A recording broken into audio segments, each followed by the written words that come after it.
नमस्कार, स्वागत है आप सभी का सीएचएस कंसेप्ट के ऑनलाइन लर्निंग प्लेटफॉर्म पर। मेरा नाम है उमित त्रिपाठी और आज हम जानेंगे 2026 के प्रिपरेशन के लिए क्लास 9th का सिलेबस क्या है और किस चीज़ की प्रिपरेशन है एसईटी के एग्ज़ाम की। SET means school entrance test, ठीक है, स्कूल इंट्रेंस टेस्ट जो कि क्लास 9th के लिए जो हो रहा है।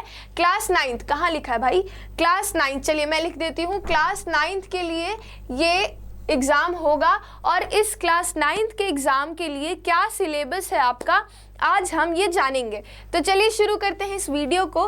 बच्चों में ये उत्सुकता है और ये जिज्ञासा है जानने की कि आखिर हम क्लास 8 तक तो पढ़े हैं, सीएचएस में हमें एडमिशन पाना है। बच्चों ने वो वीडियो देखा था जिसमें मैंने अपना एक्सपीरियंस बताया है सीएचएस में पढ़ने का, और इसके बाद उन्होंने ये भी देखा कि सीएचएस में पढ़ने के क्या फ़ायदे और क्या नुकसान है। नुकसान तो कुछ नहीं है लेकिन फ़ायदे काफ़ी सारे हैं, तो उनको भी एडमिशन चाहिए। और अगर एडमिशन चाहिए तो हमें उसका एंट्रेंस क्रैक करना होगा, और एंट्रेंस क्रैक करने के लिए सबसे ज़रूरी चीज़ है आपको सिलेबस पता होना चाहिए, ठीक है। तो चलिए सिलेबस को जानते हैं। देखो, सिलेबस को जानने से पहले ये जान जाओ कि टोटल नंबर ऑफ क्वेश्चंस कितने आते हैं, ठीक है। तो देखिए, मैं अगर आपको बताऊं टोटल नंबर ऑफ क्वेश्चंस तो 100 सवाल आते हैं, ठीक है। टोटल नंबर ऑफ क्वेश्चंस होता है टोटल 100 सवाल। एक सवाल कितने मार्क्स का है? पर क्वेश्चन 1 मार्क्स का है, ठीक है। एक क्वेश्चन 1 मार्क्स का है, इसका मतलब टोटल मार्क्स कितना है? टोटल मार्क्स हो गया 100, ठीक है। टोटल मार्क्स हो गया 100, तो 100 मार्क्स का पेपर है, 100 सवाल है, एक क्वेश्चन 1 मार्क्स का है। इसके साथ साथ एक चीज़ और जान जाइए कि पेपर होगा 2 घंटे का और पेपर में कोई भी निगेटिव मार्किंग नहीं है। निगेटिव मार्किंग नहीं है, इसका क्या फ़ायदा है? इसका ये फ़ायदा है कि आप all number of questions attempt करेंगे, ठीक है। 100 में से 100 क्वेश्चंस अटेम्प्ट करोगे तुम, और ये एक फ़ायदा मिलेगा कि तुम्हारा अगर क्वेश्चन गलत, आंसर गलत भी हो गया तो तुम्हारा मार्क्स नहीं कटेगा, ठीक है। इसकी वजह से आपका कट ऑफ हाई चला जाता है। तो यही है आपका नो निगेटिव मार्किंग। 2 आवर्स का पेपर है, 2 घंटे में 100 सवाल आपको करने रहते हैं। सारे जो सवाल हैं वो 1 2 3 4 5 टोटल 5 सब्जेक्ट्स आपके सवाल आते हैं। ये 5 सब्जेक्ट आपने सुना होगा। हिंदी क्लास 8 तक आपने हिंदी अच्छे से पढ़ा होगा, लैंग्वेज का सब्जेक्ट है। इंग्लिश भी आपने क्लास 8 तक पढ़ा हुआ है, ये भी आपको पता है। इसके बाद साइंस भी क्लास 8 तक आपने पढ़ा है, और सोशल साइंस भी आपने क्लास 8 तक पढ़ा है। इसके साथ साथ एक ज़रूरी सब्जेक्ट जो हर क्लास में रहता है, जब आप एंट्री लेते हैं स्कूल में, और नहीं लेते हैं तभी से मम्मी पापा टेबल याद करवाना शुरू कर देते हैं, थोड़ा थोड़ा ऐड करवाना शुरू कर देते हैं, है ना, वही मैथ्स। तो मैथ्स भी रहेगा आपका। तो maths, social science, English, Hindi, ये 5 सब्जेक्ट हैं आपके टोटल। सभी पेपर्स में से 20 सवाल हिंदी से, 20 सवाल इंग्लिश से, 20 सवाल साइंस से, 20 सवाल सोशल साइंस एंड 20 सवाल फ्रॉम मैथ्स। तो ये सारे 20 टोटल मिला के 100 क्वेश्चंस आएंगे, ठीक है। तो चलिए आगे जानते हैं इसके बारे में। तो देखिए, इसके बाद ये जो आपका पेपर है ये ऑफलाइन होगा, ठीक है। पेपर आपका ऑफलाइन होगा। ऑफलाइन पेपर हो रहा है जो कि कहाँ होगा? बनारस में। तो आप अपने मम्मी पापा के साथ आ सकते हैं बनारस में पेपर देने, या फिर आप अकेले भी आ सकते हैं, आप जिस तरीके से कंफर्टेबल हैं। लेकिन पेपर ऑनलाइन नहीं होता है, ऑफलाइन नहीं होता, और आपको बनारस में ही आके पेपर देना होता है। पेपर का ये जो एग्ज़ाम आप देंगे, इसका फॉर्म कब निकलता है?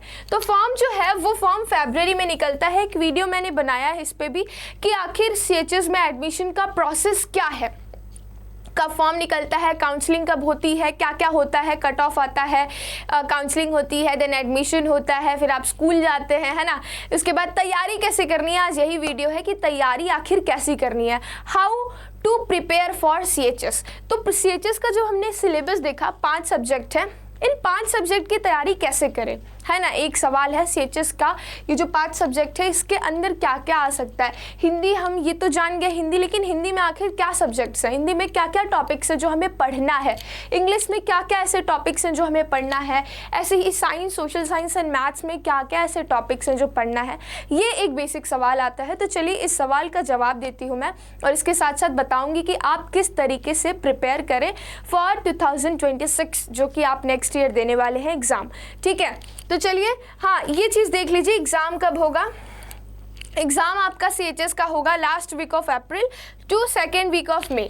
तो अब अप्रैल के लास्ट वीक तक या फिर मई के सेकेंड वीक तक आपका एग्ज़ाम फिनिश हो जाएगा। उसके बाद कहीं भी नानी नाना के यहाँ घूमने जाना, मामा के यहाँ घूमने जाना, मौसी के यहाँ घूमने जाना, लेकिन सेकेंड वीक ऑफ मई तक एकदम बंद के घर में पड़े रहो, ठीक है। एकदम पढ़ाई पे जोर से ध्यान दो, क्योंकि कंपटीशन काफ़ी टफ होता है। ऑल इंडिया लेवल पे कंपटीशन होता है और काफ़ी सारे बच्चे एग्ज़ाम देते हैं और सीट्स काफ़ी लिमिटेड हैं, और one of the best school में आपको जाना है तो थोड़ा सा कंपटीशन तो झेलना ही पड़ेगा, है ना। चलो, सबसे पहले हम जानेंगे कि इंग्लिश का डिटेल सिलेबस क्या है। तो इंग्लिश, जिसको अंग्रेजी कहा जाता है, इंग्लिश का जो सब्जेक्ट है उसमें देखो, सबसे पहला आप क्लास 8 तक आपने इंग्लिश पढ़ा है। देखो, इंग्लिश जो आपने लिटरेचर पढ़ा है, लिटरेचर नहीं आता है, लिटरेचर नहीं आता, सिर्फ ग्रामर आता है, ग्रामर पोर्शन, ठीक है। तो ग्रामर पोर्शन ही आपको पढ़ना है इंग्लिश में। इसके साथ साथ कुछ और चीज़ें आती है, जैसे कि बुक के ऑथर का नेम आ जाता है। सारा सिलेबस अभी हम डिस्कस करेंगे, ठीक है।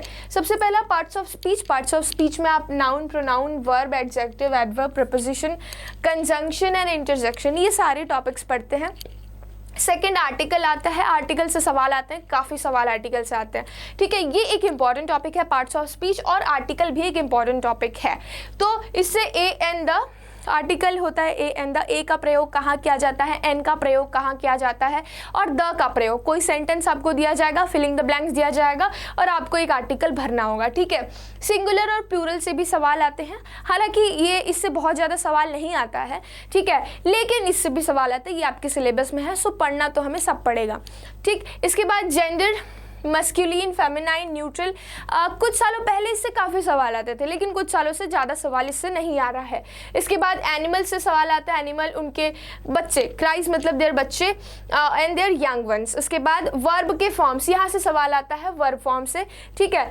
उसके बाद आगे हम बढ़े तो प्रीपोजिशन, यस, प्रीपोजिशन से सवाल आता है। प्रीपोजिशन में होता है क्या, जैसे इन हो गया, ऑन हो गया, एट हो गया, ठीक है।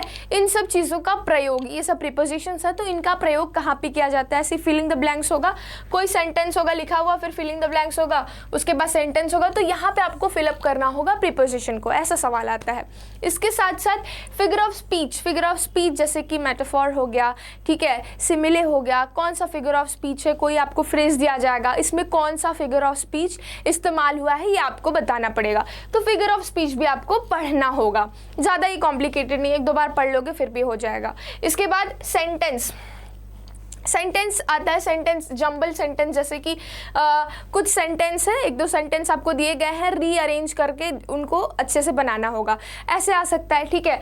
इसके बाद सेंटेंस में एरर आ सकता है, ये सब आपको ये सब क्वेश्चंस आते रहते हैं, बहुत फ्रिक्वेंट है। इसके बाद कन्वर्जन ऑफ सेंटेंसेस, ठीक है, एक्टिव, पैसिव, डायरेक्ट, इनडायरेक्ट, ये मोस्ट इंपॉर्टेंट है। और इसके बाद tense is also very important. तो ये आपका इंग्लिश का टॉपिक था।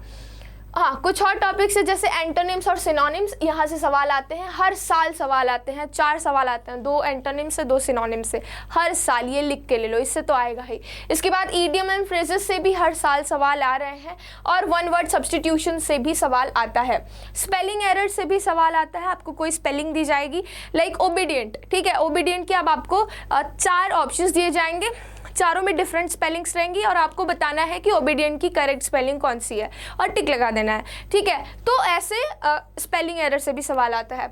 इसके बाद सेंटेंस एरर से भी सवाल आता है, सेंटेंस में कुछ एरर दिया जाएगा, या तो प्रीपोजिशन चेंज कर देंगे, या तो आर्टिकल्स में बदलाव कर देंगे, या फिर टेंस का गलत उपयोग कर देंगे, तो आपको बताना है कि एरर किस जगह पर है, ठीक है। तो ये होता है। और 20वां हमारा लास्ट टॉपिक है बुक्स एंड देयर राइटर्स, जो मैंने बताया कि कौन सी बुक किसके कौन लिखा है, बहुत सारी नॉवेल्स हैं, वो सब किसके द्वारा लिखी गई हैं, ठीक है, ये सब आप पे ये सब सवाल आता है। अब ये सब खुद से तो पढ़ नहीं पाओगे, सही बात है, कहाँ से पढ़ोगे, है ना। तो YouTube पे काफ़ी सारे लेक्चर्स हैं, मैंने भी पढ़ाया हुआ है, मैंने काफ़ी सारे प्रीवियस ईयर क्वेश्चंस, PYQ जिसे कहते हैं, उसे सॉल्व करवाया है। 20-25 सालों का PYQ सॉल्व करा के YouTube पे ही अपलोडेड है, आप जाकर देख सकते हैं। हर दिन नया PYQ सॉल्व होता था, 20 क्वेश्चन रोज़ हम लोग सॉल्व करते थे। हर मतलब लास्ट इस साल का छोड़ दे तो इस साल का इस बार कर लेंगे, और लास्ट ईयर का पूरा लास्ट ईयर का जहाँ तक हम कर सकते थे वहाँ तक हमने PYQ सॉल्व किया है। PYQ वेरी मच इम्पॉर्टेंट, मैं बताऊँगी आगे कि कैसे हम तैयारी करें, तो उसमें मैं बताऊँगी कि PYQ का जो एनालिसिस है, पीवाईक्यू को बार बार सॉल्व करना is very much important during your preparation. ठीक है, चलो आगे बढ़ते हैं। आगे हमारा जो टॉपिक आता है हिंदी। ठीक है, हिंदी का सिलेबस जान जाते हैं। हिंदी भी वैसे ही है, आप लिटरेचर पढ़ते हैं अपने क्लासेस में, बट लिटरेचर से सवाल नहीं आता, हिंदी व्याकरण से सवाल आएगा भाषा और व्याकरण। ठीक है, वर्णमाला से, वाक्य के प्रयोग, वर्तनी, अलंकार, रस, छंद, संधि, समास, पुल्लिंग, स्त्रीलिंग, विलोम शब्द, ये सब आपके टॉपिक्स हैं। ठीक है, इसके अलावा पर्यायवाची, उपसर्ग, प्रत्यय, अनेकार्थी शब्द, जिसमें एक शब्द दिया जाएगा, एक शब्द के अनेक शब्द। ठीक है, अनेकार्थी शब्द वो वाक्यांश के लिए एक शब्द, मुहावरा और लोकोक्ति। ठीक है, तो मुहावरा कोई मुहावरा दे दिया जाएगा ऐसे लिख के, अब बोला जाएगा इसका क्या अर्थ होगा। अब अर्थ में आपको 4 ऑप्शंस दिए जाएंगे, जो ऑप्शन सही रहेगा उसको आप टिक कर देंगे, तो ये होगा। इसके बाद सरल हिंदी साहित्य, रचना और रचनाकार, जैसे मैंने बताया बुक्स एंड देयर राइटर्स, वैसे ही कौन सी रचना किस रचनाकार के द्वारा लिखी गई है ऑप्शंस में दिया जाएगा, आपको टिक लगाना होगा। तो वैसे ही ये भी है। विविध मतलब मिसलेनियस, इससे भी कभी कभी परे चीज़ें आ जाती हैं जो टॉपिक के अंदर नहीं है, तो वो भी आ सकती हैं। ठीक है, इसके अलावा आई डोंट थिंक कि इसमें किसी में आपको दिक्कत होगी। स्त्रीलिंग पुल्लिंग में क्या है कि कोई शब्द है जो स्त्रीलिंग में है तो उसको पुल्लिंग में आपको चेंज करना होगा। वर्णमाला होगा। ठीक है, भाषा व्याकरण ये सब तो आपको पता ही होगा। ठीक है, अलंकार, कौन सा अलंकार है, एक शब्द, एक आपको सेंटेंस दिया जाएगा उसमें कौन सा अलंकार लगा हुआ है, ये आपको पता करना होगा। इसका मतलब कि आपको ये सब पढ़ना है, अलंकार के बारे में पढ़ना है, रस के बारे में पढ़ना है, छंद के बारे में पढ़ना। अगर नहीं पढ़ेंगे तो आप पता नहीं कर पाएंगे ना, तो इन सब के बारे में आपको पढ़ना है।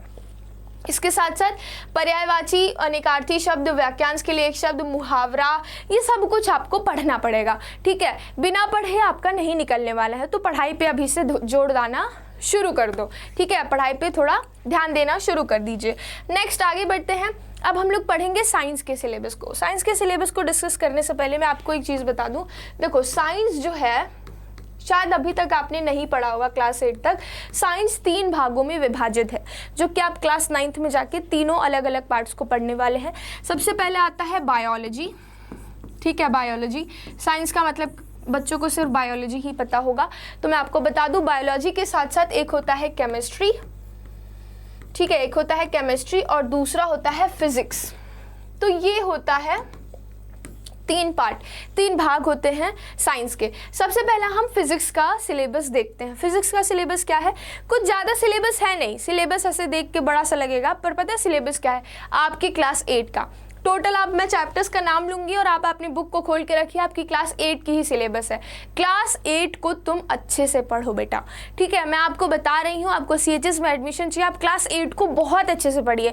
सिर्फ मार्क्स के लिए मत पढ़िए, आपको ये पढ़ना है कि मुझे याद रह जाए और मुझे आगे चल के इसी का कॉम्पिटिशन देना है, तो मैं अच्छे से पढ़ूंगा। साइंस के लिए, सोशल साइंस के लिए, इसके साथ साथ मैथ्स, ये तीनों सब्जेक्ट के लिए आप क्लास 8 को बहुत अच्छे से पढ़िए।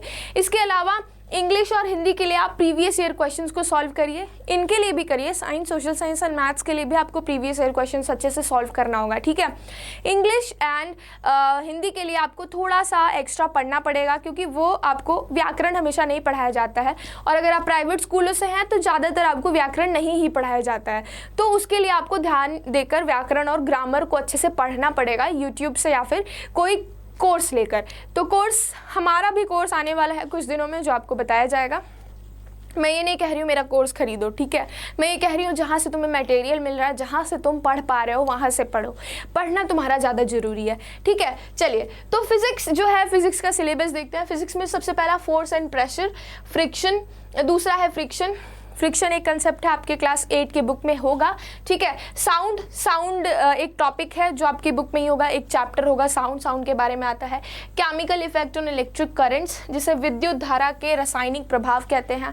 सम नेचुरल फेनोमेनन्स, कुछ प्राकृतिक परिघटनाएं जैसे कि फ्लड्स, डिजास्टर्स वगैरह, ये सब चीज़ें, बिजली कड़कना, ये सब। ठीक है, लाइट्स के बारे में आपको पढ़ना होगा। Stars and solar system plus general sciences. तो ये हो गया आपका फिजिक्स का डिटेल सिलेबस। अब देखो, ये जो है ना, इन्हीं में से आता है। वैसे इसके भी PYQ हमारे ही चैनल पर है, अपलोडेड है, तो इसके भी PYQs आप देख सकते हैं। ठीक है, PYQ देखना शुरू कर दो अगर समय है तो। इसके बाद नहीं तो अपना साइंस का अच्छे से सिलेबस कंप्लीट करो, अच्छे से पढ़ो, सोशल अच्छे से पढ़ो, मैथ्स अच्छे से पढ़ो, वही सब आने वाला है। ठीक है, इसके बाद केमिस्ट्री। अच्छा मैं एक चीज़ और बता दूं, आपका जो पेपर होगा वो दोनों लैंग्वेज में होगा, ठीक है, हिंदी में भी और इंग्लिश में भी। तो आप पेपर हिंदी में भी दे सकते हो और इंग्लिश में भी। ऐसा मत सोचना कि जो बच्चे हिंदी से हैं वो पेपर कैसे देंगे, तो वो भी पेपर दे सकते हैं और इंग्लिश वाले बच्चे भी पेपर दे सकते हैं। तो दोनों ही सब्जेक्ट में पेपर होगा और इसीलिए यहाँ पे भी 2 सब्जेक्ट में आपको सिलेबस डिस्कस किया जा रहा है, ठीक है। जैसे केमिस्ट्री में पहला चैप्टर है materials, metals and non metals, ये आपको पढ़ना है। मेटेरियल्स को कहते हैं पदार्थ, धातु जिसको मेटल कहते हैं, और अधातु ये होता है नॉन मेटल। उसके बाद दूसरा है सिंथेटिक फाइबर्स एंड प्लास्टिक, संश्लेषित रेशे और प्लास्टिक। उसके बाद कोल एंड पेट्रोलियम, कोयला and petroleum, combustion and flame, दहन एंड ज्वाला, pollution of air and water, वायु तथा जल प्रदूषण। तो ये आपका केमिस्ट्री का टॉपिक है। इसके बाद आगे बढ़ेंगे तो बायोलॉजी का आएगा टॉपिक। इसमें क्रॉप प्रोडक्शन एंड मैनेजमेंट सबसे पहला चैप्टर, आई थिंक क्लास 8 का फर्स्ट चैप्टर है क्रॉप प्रोडक्शन एंड मैनेजमेंट, ठीक है। फसल उत्पाद एवं प्रबंधन, जैसे कि क्रॉप को सीड्स क्या होते हैं, मैनुअल सीडिंग क्या होती है, इरिगेशन कितने प्रकार के होते हैं, क्रॉप कितने प्रकार के होते हैं, क्रॉपिंग सीजन्स कितने प्रकार के होते हैं, हार्वेस्टिंग सीजन क्या होता है, यही सब तो है ना चैप्टर में, और क्या है। इसके बाद हमारे फूड्स के बारे में, माइक्रो ऑर्गेनिज्म के बारे में है कि वो फ्रेंड है या फो। कुछ माइक्रो ऑर्गेनिज्म फ्रेंड होते हैं, हमारे दोस्त होते हैं, ठीक है, जैसे कि कर्ड जो है। इसके अलावा कुछ होते हैं फो, जैसे कि आप अगर ब्रेड को बाहर रख दिया और वो सड़ गया तो वो जो माइक्रो ऑर्गेनिज्म उसमें है वो हमारे दुश्मन है, ठीक है। तो सूक्ष्म जीव जो कि कुछ मित्र होते हैं और कुछ शत्रु, उनके बारे में पढ़ना होता है। बहुत सारे डिफरेंट माइक्रो ऑर्गेनिजम्स के बारे में आप पढ़े होंगे, अभी तो काफ़ी सारी क्लासेस चल भी गई होंगी और आप पढ़े भी होंगे आई थिंक। इसके बाद conservation of plants and animal, कैसे पौधों एवं जंतुओं का संरक्षण किया जा सकता है, इसके बारे में बताया जाएगा। इसके बाद cell is a basic unit of life, या सेल स्ट्रक्चर्स के बारे में आपको बताया जाएगा और उसके फंक्शंस के बारे में आपको बताया जाएगा इस चैप्टर में। कोशिका संरचना और उसके प्रकार, कितने सेल के क्या स्ट्रक्चर्स होते हैं, सेल का ऐसे कुछ ऐसा स्ट्रक्चर होता है ना, ऐसा ईंटे के प्रकार का, इधर इधर लाइन रहता है। और अगर आपको एक वो भी मतलब आप माइक्रोस्कोप में ओनियन के पत्ते का वो भी किए होंगे, पत्ते को देखे भी होंगे और आप उसके सेल्स को देखे होंगे, अगर प्रैक्टिकल्स होते हैं आपके स्कूल में तो। अगर नहीं होते तो चिंता मत करिए, आप CHS की प्रिपरेशन करें और CHS में आपको A to Z प्रैक्टिकल्स कराए जाएंगे, ठीक है। बायोलॉजी हो, फिजिक्स हो या केमिस्ट्री हो, सारे सब्जेक्ट से। तो इसकी चिंता मत करिए, अच्छे से प्रिपरेशन करिए कि क्लास 8 चलो जैसे जैसे बीत जाए, लेकिन क्लास 9 हमारा बेस्ट होना चाहिए, ठीक है। आने वाला समय हमारा बेस्ट होना चाहिए, उसके लिए अच्छे से प्रिपरेशन कीजिए। 5th चैप्टर है रिप्रोडक्शन इन द एनिमल्स, जंतुओं में जनन कैसे होता है, रिप्रोड्यूस कैसे करते हैं एनिमल्स, उनके बारे में है। इसके बाद 6th चैप्टर है reaching the age of adolescence, किशोरावस्था की ओर।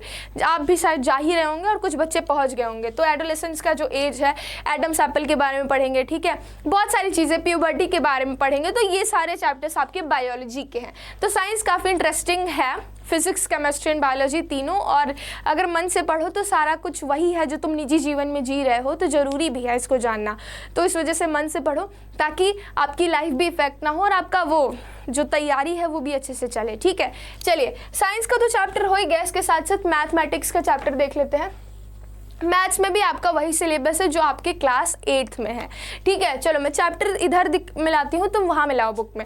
देखो, पहला चैप्टर है नंबर सिस्टम, संख्या पद्धति है कि नहीं तुम्हारे बुक में, होगा ही। कमेंट करके बताना तुम्हारी क्लास 8 की ही चैप्टर है कि नहीं। क्लास 9 का CHS का सिलेबस क्लास 8 के ही चैप्टर्स होते हैं, ठीक है। और कुछ बस हिंदी इंग्लिश में डिफरेंसेस हैं और इसके अलावा सोशल साइंस में थोड़ा सा डिफरेंस आएंगे।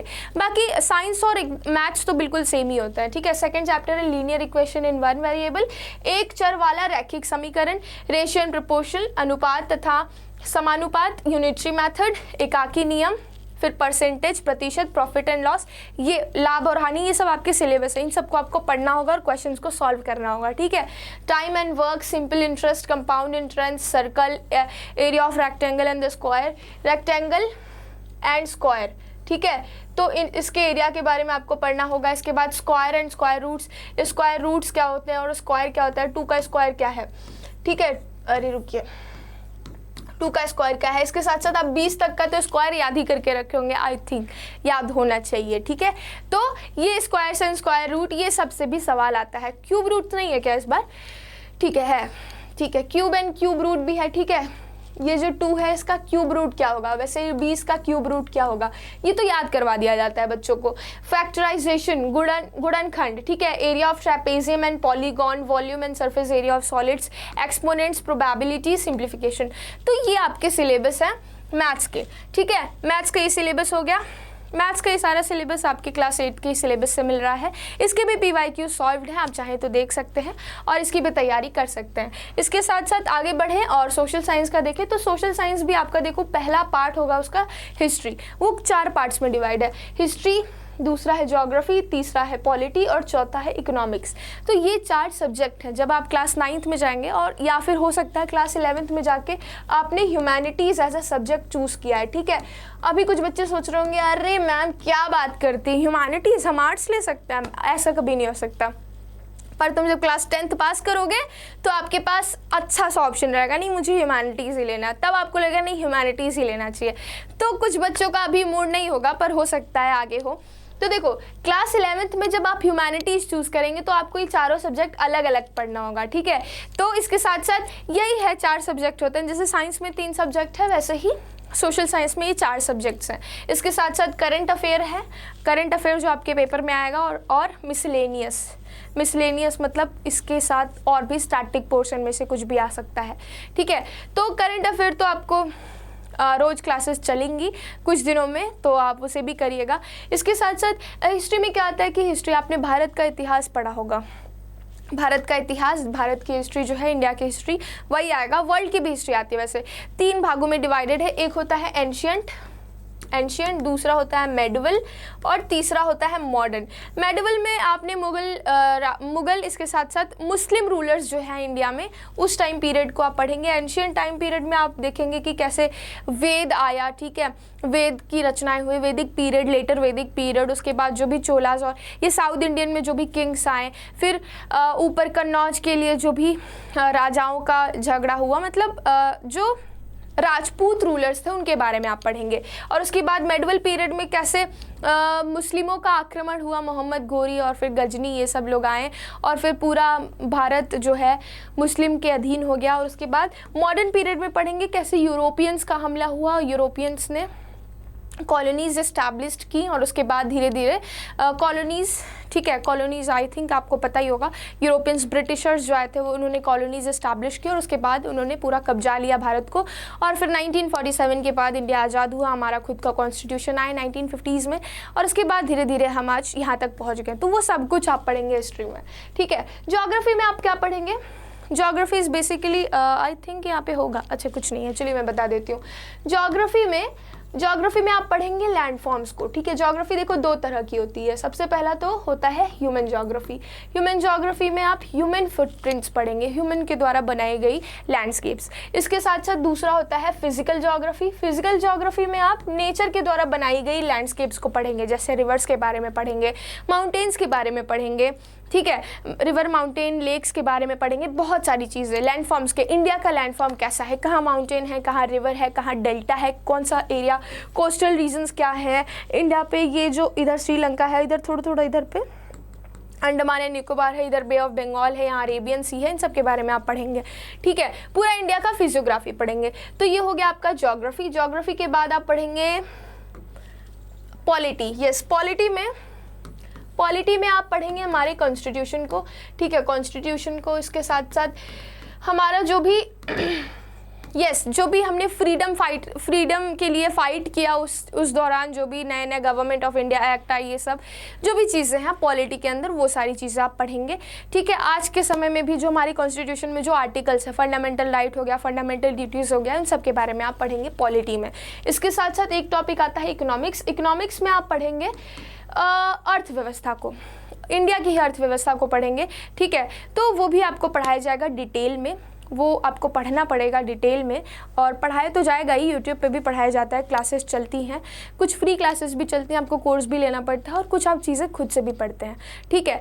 इसके साथ साथ आप कुछ क्वेश्चन सॉल्व करते हैं, जितना आप क्वेश्चन सॉल्व कर सकते हैं उतना करिए।